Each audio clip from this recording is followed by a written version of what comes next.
Man. Well, it's great to be with you guys here this morning. Um, my roots are actually in Dallas Seminary. I was a student here back in the late 70s and early 80s. And so it's fun coming back to my alma mater and getting to meet the current generation of students. Student body looks very different today than it did when I was a student here. Most of the students when I was here looked a lot like me, not like I look now, but because they were younger, but very few women. As a matter of fact, there were no women in the THM program, and very few non-Anglos.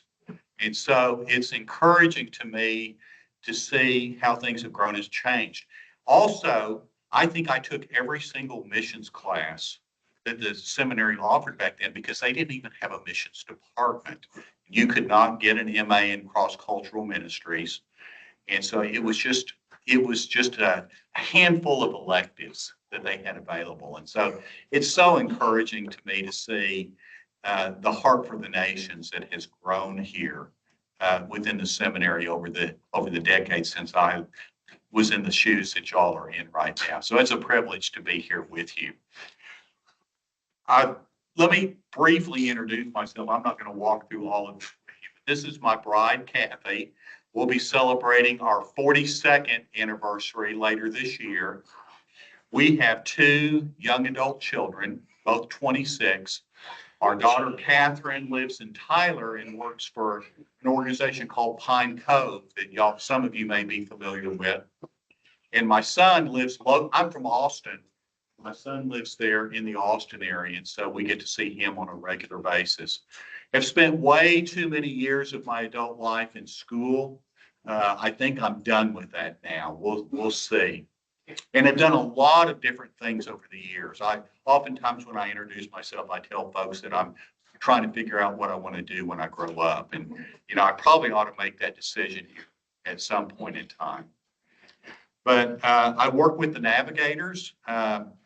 I suspect some of you are probably familiar with our organization, and am serving as one of the exhibitors here this week. And if any of you are interested in learning more about our organization, I would love for you to come by and to be able to have a conversation with you about that. I want to begin with the theme of the conference, which is on the Unreached. And William has done a great job, I think, with the two plenary sessions that we've had so far, kind of unpacking this. And so not anything new that I'm going to share with you, but here's kind of a 5-minute high-level summary of some of the things that you've been hearing from William. Who are the Unreached? Well, it's really a fairly common or a fairly recent concept.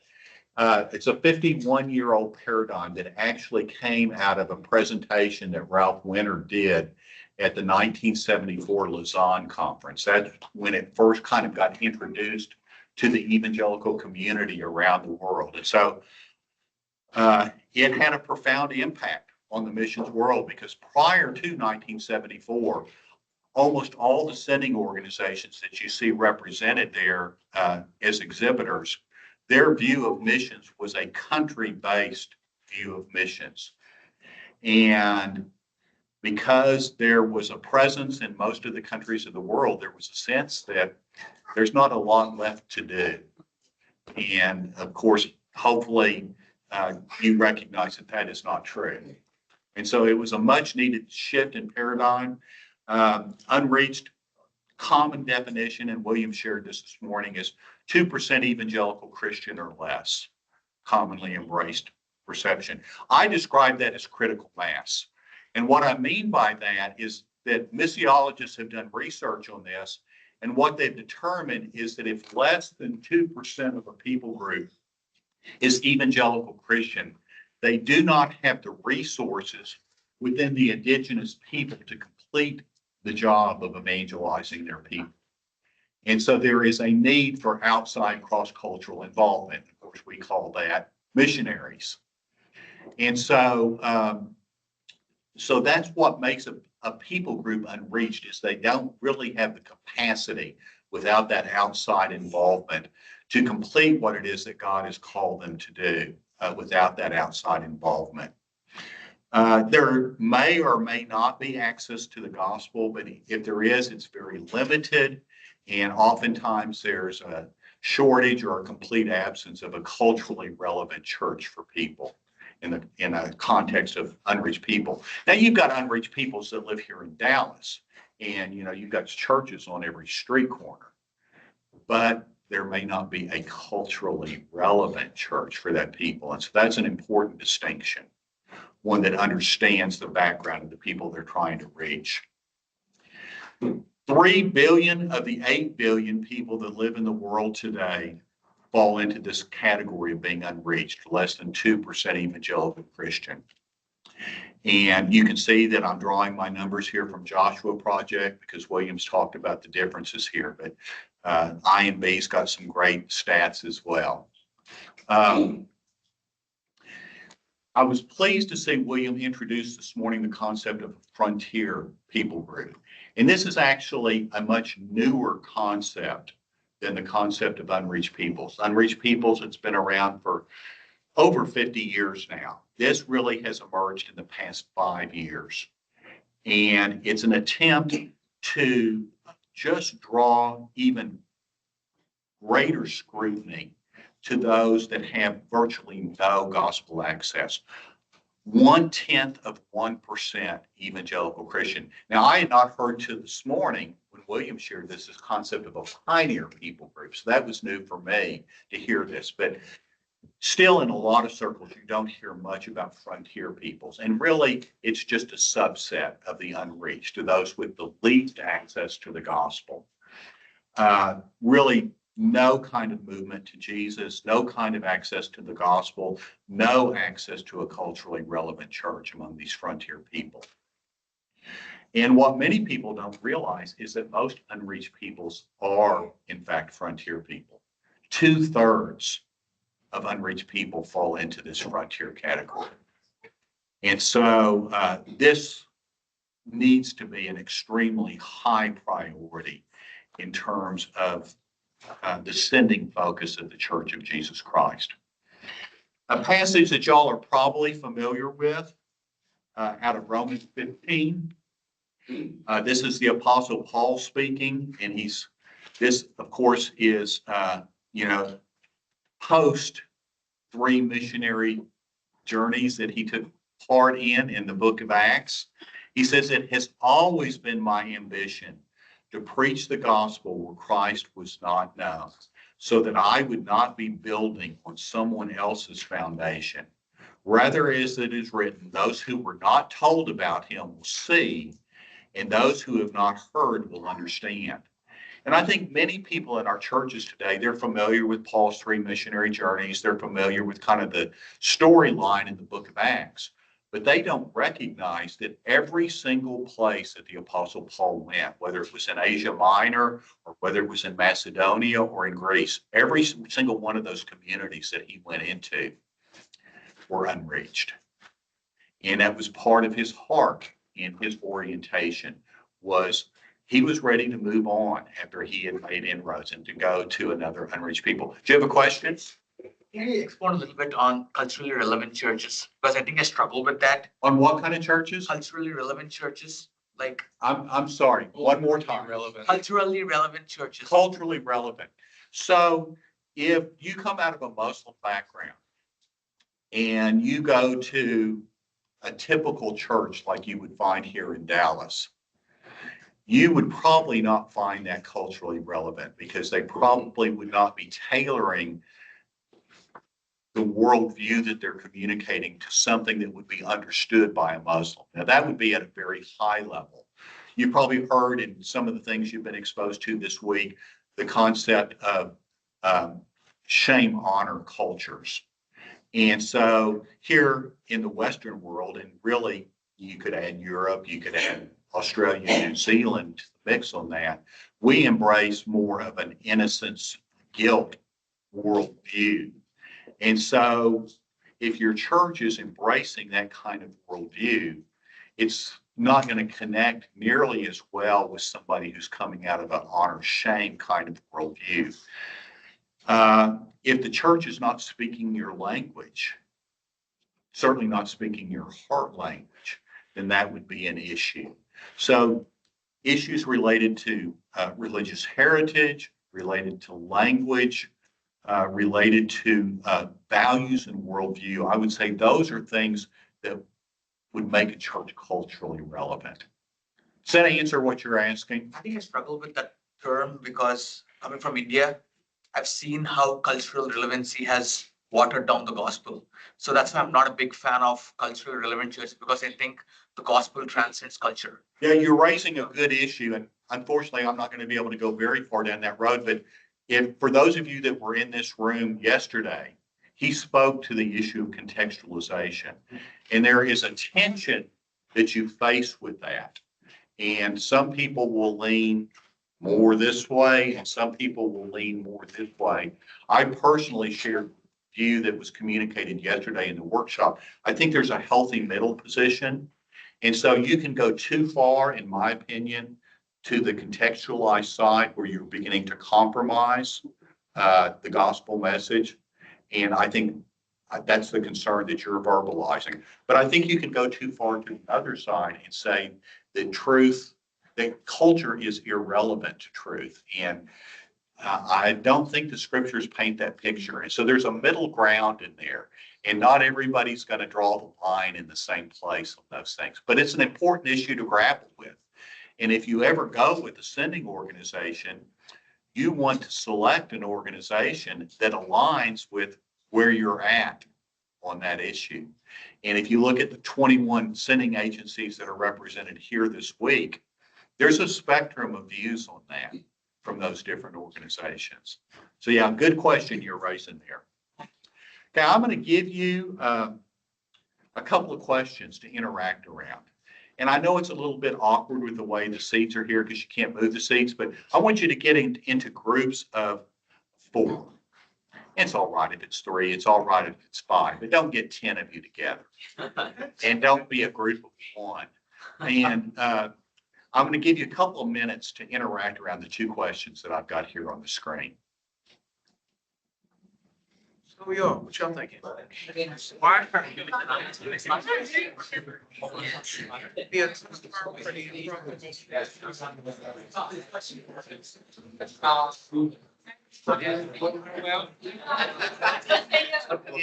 Yeah.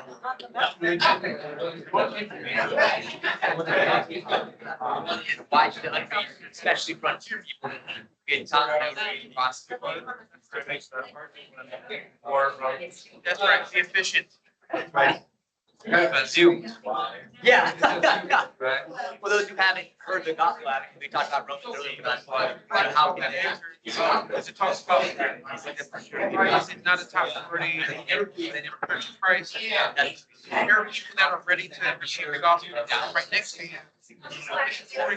To go to something else.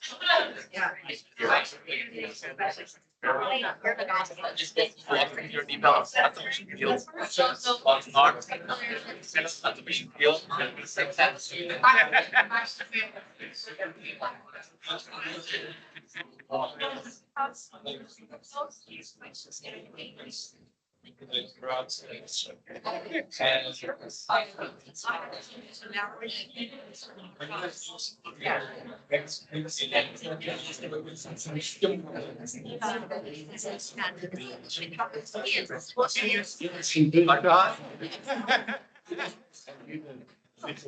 That's right. That's right. Not really. I work here till we get all the people.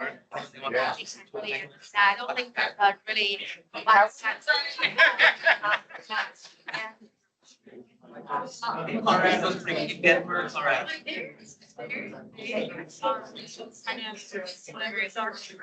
It sounds like y'all are going strong, but I'm going to go ahead and jump in right here. So my apologies. I know that was brief. In Colorado. I'd like to ask for a little bit of feedback. Y'all are enjoying your conversation. Let's pull back together as a group.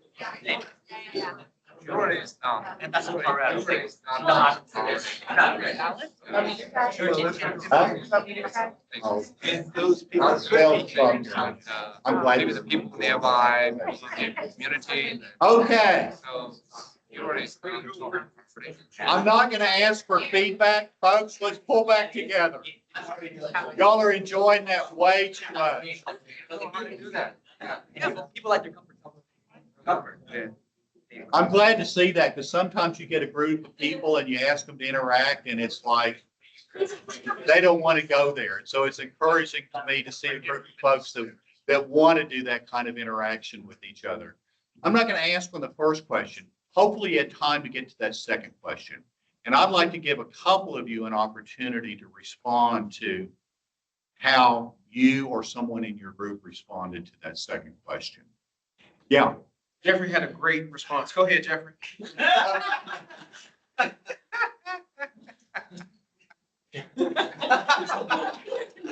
He's just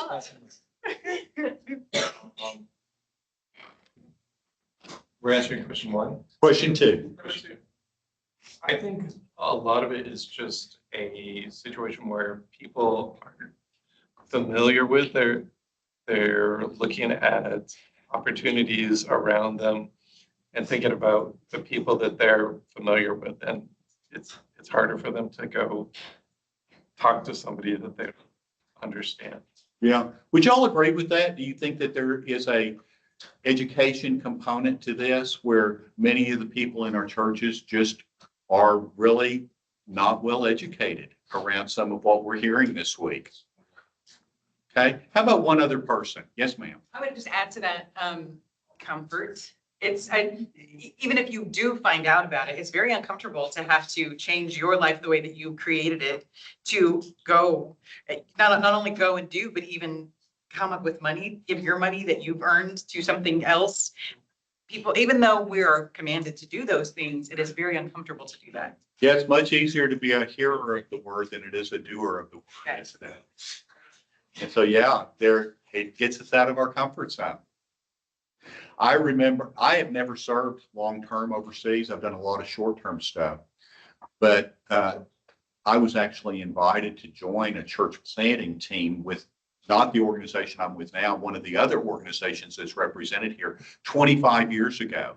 And when I was invited, I paused for about 5 seconds and I said no, because I was not, my heart and my mind were not prepared to deal with that. And over the course of the next couple of years, God began to deal with me on that issue and help me to unpry my fingers and open myself up to the possibility of what God might have for me in terms of my role with the nations. And so that's very common. Well, thank you for sharing. Well, let's jump into the heart of what's here. This was really just intended to be an introduction. And the focus for the remainder of our time together is on finding your space in God's global mission. And I really do view missions as not being within a church context, a department of the church, or within the context of an individual believer's life, not being an optional kind of thing. I think God has called every follower of Jesus Christ to be a part of his global mission. Now, that does not mean that you're going to go long term, but it means that there are different ways of engaging. And some of you have already discovered some of those ways. And for others, maybe some of what we're going to talk about over the next few minutes will be really relevant in getting the wheels beginning to turn in your head and to think about, oh, here's a way that I could get involved with what God's doing in the missions. So this is going to be superficial, just kind of introducing some concepts to get you thinking about this. So if I can pace myself appropriately, and that's a big question mark, we've got 8 things we're going to take a look at here together today. The role of education, of intercession, of financial investment, working with international students, working with immigrants and refugees, working with short-term trips, long-term going, and mobilization. So if your thought of missions is just number 7, you've got far too narrow a view of what it means to be involved in the nations. Now, there are some of you that I suspect the Lord will call you to do number 7, but most of you are going to engage in one of these other pathways. And this is not a pathway simply to think about after you graduate. I mean, that's important to grapple with. And I know many of you are extremely busy. I've talked with quite a few of you this week that are working full time in addition to the classwork that you're doing here. And some of you are married and have children as well. And so I understand the limitations. But to the degree that you're able, these are pathways that you can begin to pursue right now while you are a student here at Dallas Seminary. So I really wanted to try to make this relevant, not just to your future, but to your present in terms of how we look at these things. So let's dive in. The first one is education. How many of you are familiar with the class perspectives on the world Christian movement? Okay. Glad to see that. I think the seminary probably offers that. I think they have, at least they have in the past. I've served as an instructor for Perspectives for over 20 years, and it's a powerful class. I've been doing mobilization work with my organization for many years, and I would say probably a good third of the missionary candidates that we get, Perspectives was what began them down the road towards pursuing that. So it's a powerful thing. Now, when I was a student here, no missions courses were required in any of the degree programs. They were all electives. Today, I think, do all the degree programs have at least one required missions class? Not all of them, but many of them do, don't they? And of course, now they have an MA in Intercultural Studies and they have an MA in Bible Translation. And so this is something that you could take an outside course like Perspectives, but you can also get credit towards your degree with taking some coursework here, or if this is really your passion and you're sensing God leading you for a vocational involvement in this down the road, you can do your entire degree program built around these things here at Dallas. Frontier Missions Magazine is published by what used to be called the U.S. Center for World Missions. It's now called Frontier Ventures, and they are the designers of the Perspectives class. And that magazine is all about unreached peoples. And so for those of you that maybe are this week kind of getting your first exposure to this concept of unreached peoples, and you want to go further down that road, that's a magazine you might want to subscribe to. And you can get a paper copy or you can get it online. This has hugely changed over the past 20 years.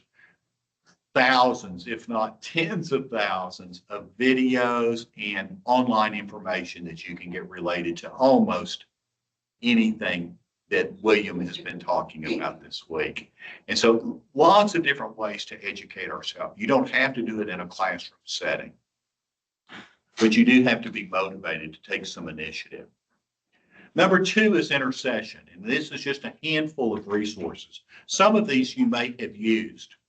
One that I've been using for a number of years now is put out by Joshua Project, who provides a lot of the same kinds of statistical information that William has been sharing from an International Mission Board perspective. And they do an email every day. So you get 365 of these in a year, and they focus on a different unreached people group every day. And so I have just integrated this into my prayer life, and it takes me about 5 minutes to pray through that email. And in addition to giving prayer requests, it also gives you some background information on that people group. And so it's a great way to take a next step towards being involved with the unreached from right here in Dallas, Texas. Operation World also has a daily prayer that they use. I use the one from Joshua Project, but there are many that find this from Operation World really helpful. I don't know how many of you have a copy of that. I'm probably aging myself to say this because I think the last edition of Operation World came out in 2010. And I think enough has changed in terms of how we communicate today where there may not be a next edition. I think most of what they're going to do going forward is going to be online rather than in a hard copy form. But they do these daily prayer profiles as well. The Luzon movement, we just had the fourth Luzon conference in South Korea, what, about a year and a half ago, I think. And there was kind of an intercession buildup to that. And there has been a post-Luzon conference intercession aftermath to that conference as well. And so I get these on a daily basis as well. But they also have a weekly thing. So if daily is more than you're ready to bite off, you could use these weekly emails to pray. And this is more from a country perspective than it is from a people group perspective. Yes, ma'am. Could you briefly explain what the Luzon conference or movement is? Luzon is primarily designed for missiologists. So people that are career missionaries or mobilizers. And it has grown over the years. The very first one was in 74, which is where this concept of unreached peoples was popularized. The next one was where the concept of the 1040 window, Louise Bush was really the architect of that, came out of that. There was a third Luzon conference not too far after that. And I've not gone to any of these, so I've just read information about it. But my understanding is I've got some friends that went to the fourth one that we just had 18 months ago that was in South Korea. And my understanding is that the primary focus of that was on the concept of partnership. And so each of them has had kind of a theme that was a part of an expanding understanding of how do we engage with the nations from a missiological standpoint, from folks that are deeply involved with all this. It is evangelical. Global Prayer Digest. This comes out of Frontier Ventures. They used to do it in a paper form. I think now it's online, but you'll get 30 unreached people groups with each month. And usually there's a theme. So they'll pick a religious megasphere, they'll pick a country or a region of the world. I think there was even a point in time where DFW was one of the monthly focuses with some of the unreached people groups here in the Dallas-Fort Worth area. And so different focuses each month, but with a daily kind of thing. So all of those are daily or weekly or monthly resources that you can tap into to begin to pray intelligently for unreached peoples. There are also some that have more of a religious megasphere focus to it. I've only used the one for Muslims. I have not used the one for Buddhists and Hindus, but there's one for all three of those major religious megaspheres. The Muslim one is for 30 days, and every year they do it during Ramadan. So it's going on right now because Ramadan is going on right now. The Buddhist one is for 21 days. The Hindu one is for 15 days. So if you have a heart for one of those religious megaspheres, it's a great resource that you can take advantage of. And there is a particular window of time each year when they do it. But you don't have to follow that window if you don't want to. You can just get a hold of the resource and use it whenever you want to. And a lot of small groups use these things, and a lot of people just use them privately in their own times of intercession. And there's many, many other resources, but these are just some of the probably more familiar ones that you could begin to take advantage of. And I would not recommend that you try to use all of these, but pick one as a starting place for beginning to get engaged. So the question is, have you prayed for a missionary today? Well, those prayer guides can be a resource to help you to do that. Although the focus will be more on the people you're seeking to reach rather than the workers that are reaching them. Third area is financial investment. And I know because y'all are students here at Dallas Seminary, all of y'all have really deep pockets and you've got all these financial resources that are not going towards paying for your tuition and books and all of that. So this may be more of a future thing for most of you than it is present. I know when I was a student here, I had very little money for giving. I had a little bit, but not very much. I'm at a different stage in life now. And so this may be one you file away, but giving to sending and mobilization organizations and giving to individual missionaries. I I'm a big believer in giving to your local church, and depending on the orientation of your local church, a percentage of that is going to some of these kind of things. But if there are some particular organizations, whether it's sending or mobilization that you're really passionate about, or if there's particular workers that you're really supportive of, begin to give to some of those folks. It's one of the most powerful ways for gaining a heart for the nations. Because I think most of us are not born or born again with a heart for the nations.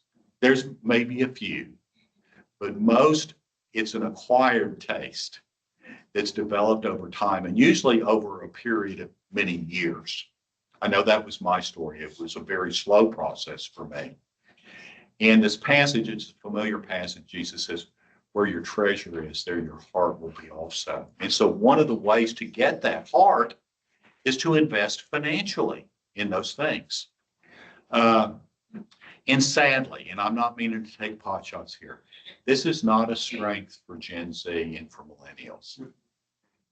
And I'm hoping that will change as y'all age, because we're going to have churches and we're going to have missionaries that are going to be in a boatload of trouble if this doesn't change in the years ahead. The church has 3,000 times the financial resources and 9,000 times the manpower resources needed to not engage in the Great Commission, to finish the Great Commission. And I believe that God has not simply called his church to engage in the Great Commission. He has done that, but he has called the church to finish the Great Commission. That picture that we see in Revelation 5 and Revelation 7, that picture will become a reality. And these are not the only resources needed, but finances and manpower are two of the biggest resources. And it's not that the Church of Jesus Christ doesn't have the resources. We more than have the resources. We easily have the resources. We're just not being good stewards of those resources. Arena number 4, international students. And some of you here in the room fit that profile. You're an international student. This took a major nosedive during COVID. And it may be getting ready to take a major nosedive again. It's a little too early to know for sure, but there's some handwriting on the wall that it might. But irregardless, it has rebounded significantly since COVID, where it used to be over 1 million international students, and right now we're at 1.1 million international students in the U.S. It had dipped down to almost half that number a few years ago. Where are they coming from? It's shifted some. A few years ago, by far, most international students were coming from China. And they're still number 2 on the list, but India has surpassed China, is the largest source of international students in the U.S. I don't know if that's true here at Dallas Seminary or not. Are Indians the largest national group here? Chinese program. Chinese program. Yeah. Okay. Chinese program. So it's going to vary some from institution to institution. The next 4, and they trail by a lot. I mean, the 2 leading countries by far are India and China, which is not surprising because 2 largest populations in the world by far. But South Korea, Canada, Vietnam, and Taiwan represent the next 4.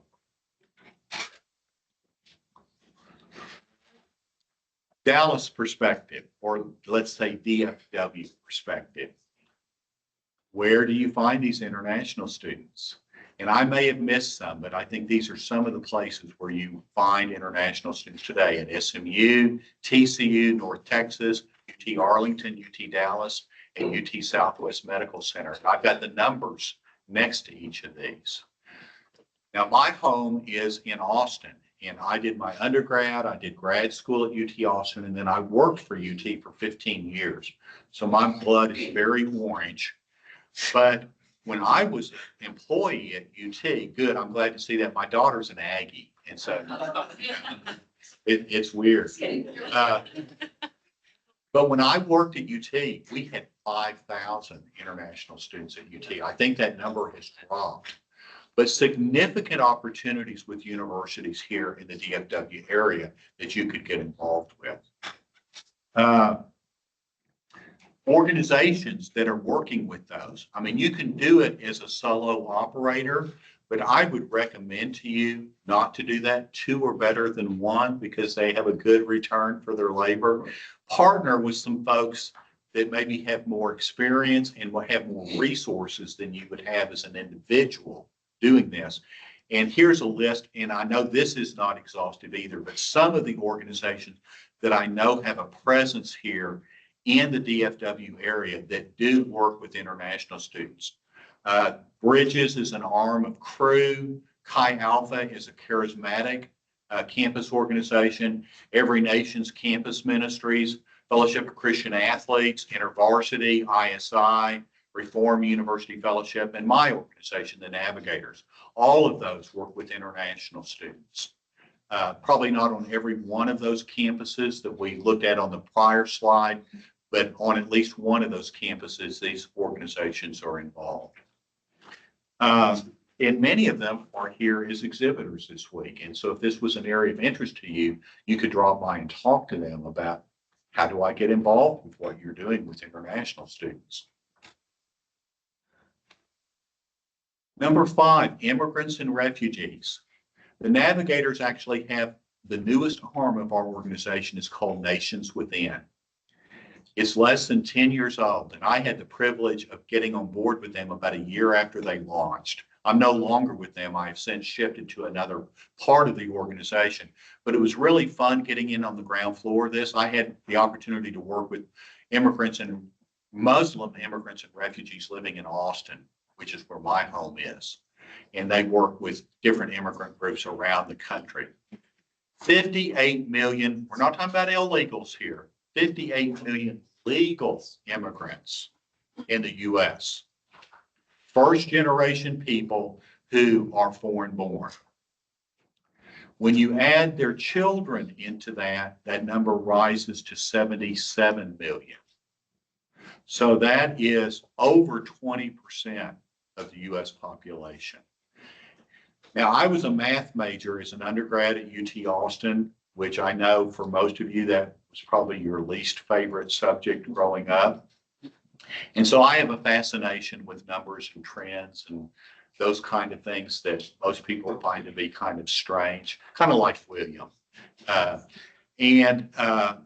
I've been following for several decades what's happening with what some people call Samaria ministry here in the U.S., working with people who are not part of the mainstream Anglo culture here in the U.S. And it's rapidly growing. And for organizations that are serious about the Great Commission, they're focusing evangelism efforts, they're focusing disciple-making efforts, they're focusing church planting efforts, yes, on Anglo populations, but increasingly they're focusing it on ethnic populations. And that's appropriate that they're doing that.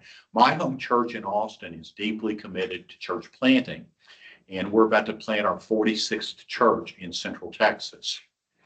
Well, 2 of the churches that we're going to launch this spring, one is a Hispanic church and one is an Indian church.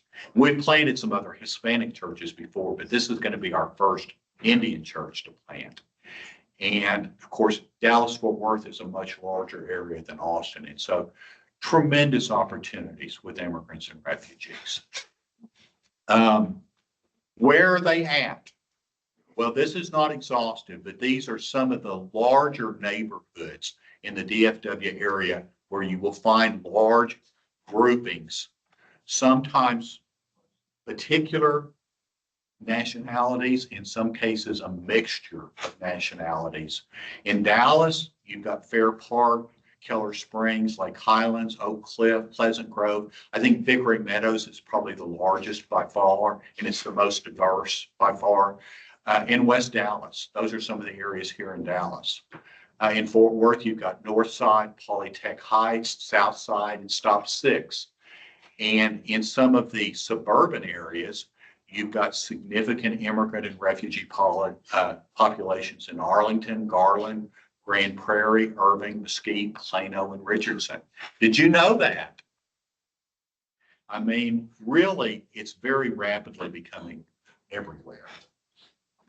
But that's happened in the past 20 years. And so many, many different places where you could engage with immigrants and refugees here in the DFW area. A website some of you may be familiar with, I just got familiar with it as I was doing my prep for this workshop, is dfw.diasporacoalition.net. And it's a great website, and they've got individual pages on all of the bullets that you see listed here on this page.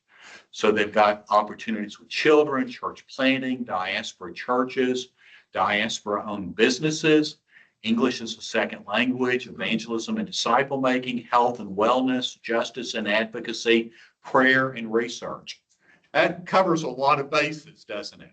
So whatever your passion might be, there's probably a vehicle for you to engage with that through some of the partnerships that exist as part of this DFW Diaspora Coalition. Yes, sir. Diaspora is a word for persons who are basically immigrants.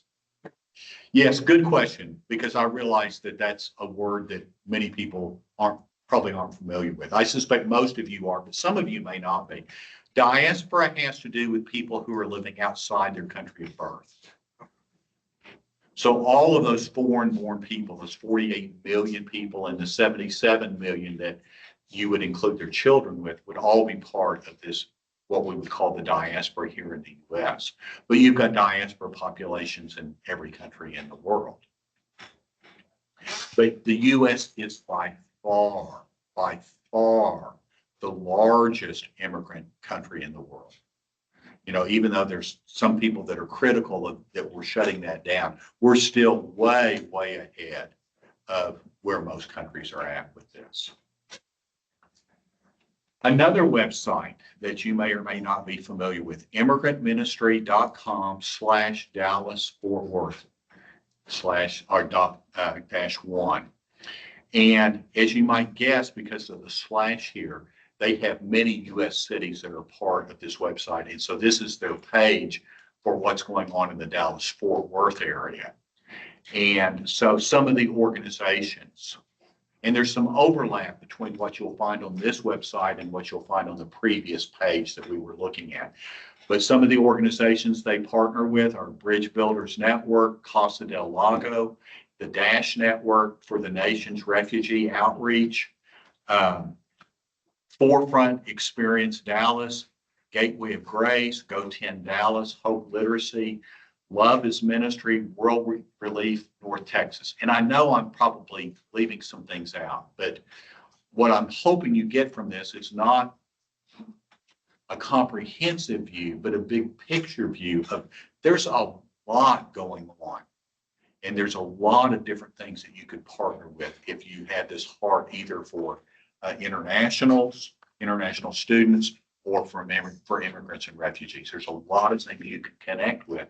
And if you have the time bandwidth, which I know some of you don't, and I'm not one to put a guilt trip on anybody, but if you have the time bandwidth, you can do that right now while you're a student. I was talking with a student this morning before the plenary session, and she was telling me about some of the work that she's doing here with the homeless here in the city. And it was encouraging to hear about it. Some of the Christian organizations here in the Dallas-Fort Worth area working with immigrants and refugees. I'm not even going to read through the whole list, but you can see there's a boatload of them. There's a lot of different organizations that are involved with immigrants and refugees. And this is not a national perspective. This is a DFW perspective. And it's not just nonprofits, it's also churches. And I know I don't have all of them captured here, but these are some of the churches that have a fairly significant involvement with immigrants and refugees. Some of them in Dallas, some of them in Fort Worth, some of them in the burbs. And I suspect, I won't ask for a show of hands, but probably some of you go to some of the churches that I've got listed here. And so you can get involved through a nonprofit. You can also get involved in some cases through your local church. Diaspora churches. I was sharing that my home church, which is a church planting church, we're about to plant a Hispanic church and we're about to plant a Indian church. So those would be diaspora churches.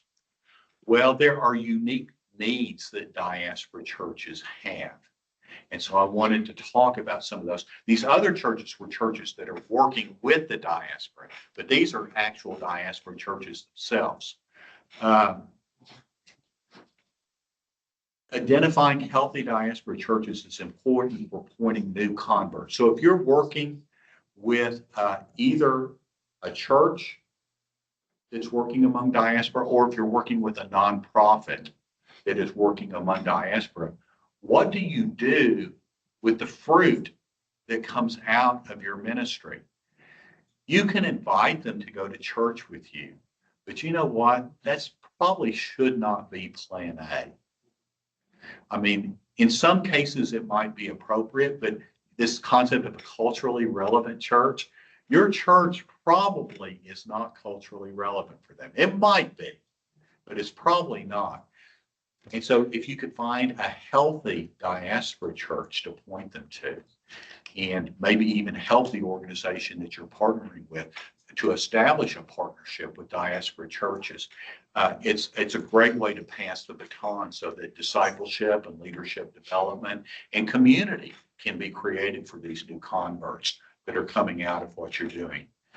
They provide a context for culturally relevant worship, community with other believers who speak their heart language, and for discipleship and leadership development. So there's a lot of pluses in connecting these folks with these diaspora churches. Number 6, short-term trips. And I do want to ask for a short show of hands on this because I think I know what I'm going to say. How many of you gone on at least one short-term trip outside the U.S.? That's what I thought. I went on my first short-term missions trip in 1994. I went to Moscow and taught at a cruise seminary over there for a couple of weeks. And it was a great experience. And when I went, I think I was the only person from my home church, and I'm part of a big church in Austin. I think I was the only person in my home church that went on a short-term missions trip that year. Now, that's just 30 years ago. Now, not just here at Dallas Seminary, but even within your church, if you ask for a show of hands, it wouldn't be quite as large a percentage, but it would probably be over half. We send about 1.5 million Americans every year on short-term missions trips. And we've been doing that for about 20 years now. What's an interesting phenomenon, because I'm a former missions pastor, and so this was a piece of what I was responsible for when I did that. It used to be that almost all the short-term trips were international trips. Today, depends on the church, depends on the organization, but a pretty large percentage are domestic trips. And I think there is a place for domestic trips because God is bringing the nations to the U.S. I know my home church sends a group of youth here to Dallas every summer to work with immigrants and refugees here in Dallas. And of course, from Dallas, you might send folks to New York or many other places around the country, Chicago, where we would have a significant number of internationals that are there. So there's opportunities with both domestic and international, but different focuses there. And most of you have done this. I'm not a big believer in doing a short-term missions trip every year. Some people become short-term mission trip junkies. And I'm not meaning to throw stones at anybody, but I think you want to find something that's a good fit. My giftings and passion are with teaching and mobilization. Guess what I try to do when I take a short-term trip? I try to do teaching and mobilization when I do that. Whatever your gifts and passions are, don't just go and construct a building. or do a VBS. Nothing wrong with doing those things, but try to find something, especially if it's not your first trip, if it's your second or third or 10th. Find something that fits who God has made you to be, where you can make a really significant contribution, a more strategic contribution through short term. 3 components to a short-term trip. And this is gravy here. This is a little tangential, but I wanted to throw it in. The 3 stages are your preparation for going, your actual time on the field, and the debrief. I've got a strong bias on this.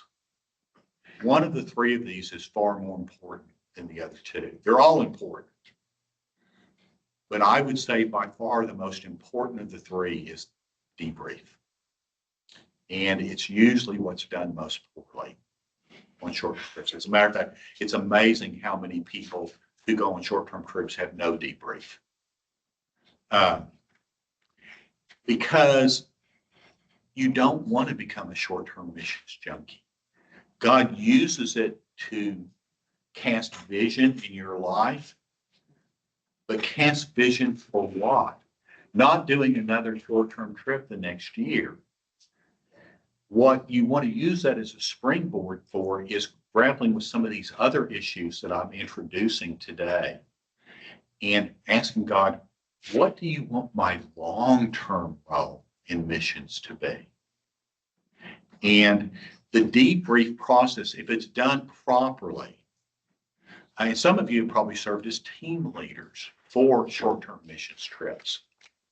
And so oftentimes this responsibility for debriefing falls on you as a team leader. Sometimes it might fall on a pastor or a staff member with a nonprofit that you would go with. But you want to get people to begin to grapple with that. And it's like, not what is your next short-term trip going to be, but what are you going to do next month that's different in terms of engaging with the nations right here in Dallas, Texas? So anyway, that's extra. Going long-term. This is what we all think about in terms of what missions is. And it's vital. It's crucial. But our best churches send out 1% to 2% of their people long-term. Reality is that far more than half of our churches have never sent anyone out long-term. 0. Now, Dallas Seminary has a little bit better track record than that than we see in a lot of our churches. And I'm not meaning to bash the church. I'm a big supporter. I'm a former pastor. I'm a big supporter of the local church. But we need to get a mentality that's broader than just going long-term, because some of you God will call to go long-term, but most of you He will not. And I don't want you to feel like that lets you off the hook in terms of engagement with the nations. But several of the organizations I've listed here are represented as exhibitors here at the conference this week, and great sending organizations that have some of the larger sending organizations here in the U.S. that you could go long-term with. Sadly, only 1% of the missionaries going out from the U.S. are going to frontier people. And there's nothing wrong with going to an underreached people. And most people will define underreached as less than 5% evangelical Christian. But there is something wrong with only 1% going to frontier peoples. And so I think that's the reason why the designers of this conference chose William, and the theme for the conference that we've had this week is we need to raise the profile of going to the unreached. The organization that I work for, some of the organizations here work exclusively among unreached peoples. I used to work for Pioneers, who has their exhibit right next to mine. And actually, the guy who's the exhibitor is a good buddy of mine from Austin. And Pioneers works exclusively with unreached people. 100% of what they do is with unreached peoples. And that's true of some of the other organizations as well. We do not work exclusively with unreached peoples, but our objective is that 60% of the workers that we will send out go to the unreached. And that has changed. The navigators were actually slow adopters on this concept of unreached peoples. They didn't get on board back in 1974. They've really gotten on board in the past 10 or 15 years. But I would say almost all sending organizations today are on board with this concept of unreached peoples. And it's either their exclusive focus or it's a major component of what they do with their sending. And I already shared the stat, only 1 in 100 people are going to these frontier people groups. Maybe God will raise up one of you that will go to one of them. Number 8, and I think I'm going to actually get you out on time. That's a rarity for me. Mobilization. And I include this because this is my calling. I was given the opportunity 25 years ago to join a church planting team in Central Asia just a couple of years after the collapse of the Soviet Union.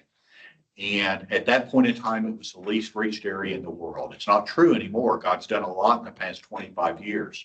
But I was given the opportunity to get in on the ground floor of that. And it was a very interesting opportunity. From a strategic standpoint, it was very attractive to me. But I shared earlier that my fist was closed and I wasn't open. When I was invited, I didn't even pray about it. I didn't even talk to my wife about it. I just said no. And they were gracious. They responded very humbly to me doing that. And they extended a second opportunity to me a year later. And I'd had a year to think about it. And I responded differently a year later when they extended a second opportunity. And I actually took my wife over on a short-term trip. And we did decide no. We did decline the invitation, but at least this time we were open. And we went to explore the possibility of doing it. But part of what I learned through that experience is that my wife probably would have been a great missionary. She's got a strong language aptitude. She's highly relational. She's very flexible, and I'm none of the above. And so I realized that there's a whole lot of people that would make a far better missionary than I would. But I'm a really good mobilizer. And I learned that through that process. And some of you, God's going to call to go. Some of you, God's going to call to mobilize. And the thing that God put on my heart is that I want to raise up 100 missionaries, all of whom would be far more effective than I would ever be to go to the nations. And I've been doing that for over 20 years now. And so it's huge. We not only need people to go, we need people to mobilize. Probably everybody who's here as an exhibitor this week is a mobilizer. If you're part of the missions leadership team in your home church, you should be a mobilizer if you're doing that. They cast vision, and they provide the practical tracks for senders and welcomers. Welcomers are those who are working with internationals and immigrants and refugees locally, and for long-termers to go. Without mobilizers, those people would dry up. And if you do serve on the missions leadership team in your home church, it should be exclusively or certainly primarily composed of mobilizers doing that. And sending organizations need mobilizers because those of us that are here this week, it's at least part of our job is to be involved in mobilization. Here's one definition of mobilization, and there's many out there, but mobilization is the process of envisioning and educating God's people about his strategic plans for the world. And it is the means of keeping them involved and moving forward until they find their specific place and role in world evangelization. I think that's a pretty good description of what a mobilizer does. Now, I did lie to you because it's time now, but if y'all will give me permission, I'm going to take just a few more minutes. Are y'all okay with that? I've got an application question because I don't want you just to be hearers of the word. I want you to be doers of the word. And so I want you to grapple with, Lord, what do you want me to do with what I heard this morning? And so I want you, this is not going to be a group exercise. This is going to be a private exercise. I want you to take a couple of minutes here and prayerfully reflect on these 8 pathways that I just kind of skimmed the surface on this morning. And I want you to pick 2 of the 8 that you think might be steps that God wants you to take. I'm not asking you to make a commitment, but just identify what 2 really stand out to you. Maybe you sense the Holy Spirit was speaking to you as we were walking through some of these. Write down the 2 that really stand out to you. Or maybe you're already involved, and that's okay to write down stuff you're already doing. But write down 2 of the pathways. So I'm going to give you 2 minutes to do that. Then, I don't want you to get back with the small group because we don't have time to do this, but I want you to find one other person, and I want you to share what the 2 things were that you wrote down, and I want you to pray for each other with what you wrote down. So let's go ahead and take a couple minutes to reflect and then share and pray with one other person. Able to go back to the slide with the 8. Yes, I'd be happy to.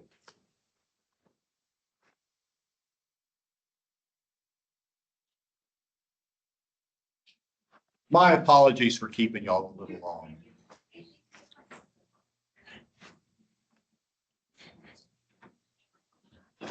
There we, oops, went one too far. I went several too.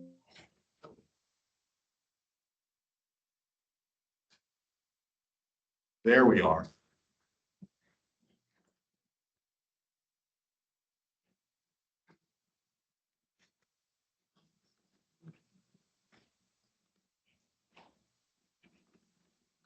We have plenty of time for lunch, and so thank you for letting me cut into that a few minutes here.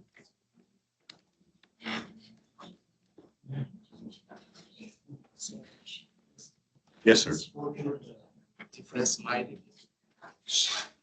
Go through the slides again, please. Okay.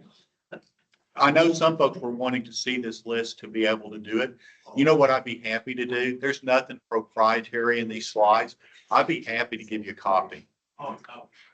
Shows that intersection. And that's true for you or anybody else here if you'd like that. Do you have a card? I've got a very few. I should have brought more than I did. Never did it. Do a lot of this. Write down your email address, and when I get back to Austin, I'll shoot you a copy. No problem. Just, yeah. I don't know what it's for. I was just going to talk to you. Oh, okay. Or anybody that wanted to talk to me, and I'll be happy to visit with you. Sure. That's how I feel, Can I get your number so that I don't lose you? I'm gonna actually put up a slide here in just a minute that has my contact info. Oh, it's perfect. You're very welcome. Right. Listen, I post, I'll remember. And it may be Michigan. Hey, You know, like film. Yeah, I know I at least want to try to get your name. kind of closely, but maybe. I'm gonna use it for just a minute longer. So I always receive kind of navigator. I'm very thankful for that. And they send to my home. Yes. But I go to a church called Hillcut. Oh, okay. So, Which, It's in the Right. northwest corner of Austin. oh, I was gonna- I was northwest gonna- part of Austin, What's it's your near name, Dallas. by the way? No, it's not Dallas Church. Yeah. Then Abhishek? Abby just. Abhi. Like an A, a B, and a shake. Very I'm like, good. shake. Nice meeting you. too. And What? you are Morgan. Marcus. I treated you Marcus. Well, a lot of the surge in Indian population is fairly recent. Yeah. So I think that's part of the You reason. said you're We've from. got a huge Indian population that is fairly well educated and Yeah, fairly you affluent. know, neighborhood, And that's who we're targeting. neighborhood. Well, I was told that there's Yeah. a lot They are of. high tech. Very, Some of you asked for my contact information and I'm gonna forward to that. I'm sorry, I'm scrolling through so many slides. That's what it, yeah. No, I thought you. very. How do you, how do you set up, how do you set up India? Perfectly, Mr. Christian. But I We do didn't have a have new a pastor for it. Christian name How do you- for. So because